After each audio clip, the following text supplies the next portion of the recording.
એક તો અહીંયા પાણી નથી આવતું ને આ તારા પપ્પા જો દાઢીનો સામાન લઈને બેહી ગયા. ક્યાં જવું તમારે દાઢી કરીને અત્યારે? જ્યારે પાણી આવે ને ત્યારે દાઢી કરજો. હાલો મૂકો બધો સામાન પાછો.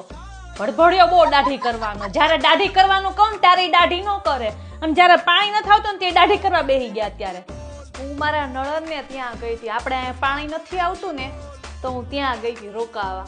એને મને બહુ કીધું કે જમીને જાવ, પણ મારે છે ને આ તડકાનું બહુ તળેલું નતું ખાવું ને એટલે હું ઘરે આવી ગઈ. પાણી આવ્યું કે નહીં? હજી નથી આવ્યું. તારે આ ડાચે લપેડા લગાડીને તારે ક્યાં જાવ? કોની જાનમાં જાવ? તને આજે કોઈ છોકરો જોવા આવવાનો છે?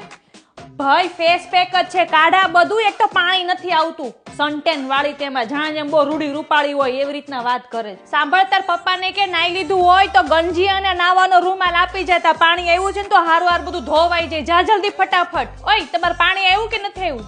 હજી નથી આવ્યું? બોલો અમારી નથી આવ્યું. ખબર ને આ 2 દિવસથી હું હરખું કરે છે જ નથી ખબર પડતી. હજી સુધી હરખું નથી કરી રહ્યા. બોલ જાતો ઓલો ઉપરવાળા માસીને પૂછે તેને કે તમારા ઘર પાણી આવ્યું કે નથી આવ્યું? મેં પાણીનું તો ના, અમે કોઈ બિલ બાકી ન રાખ્યા. ચકુડીને પપ્પા તો છે ને દર મહિને 1લી તારીખે છે ને પાણીનું બિલ તો ભરી જ દે હો.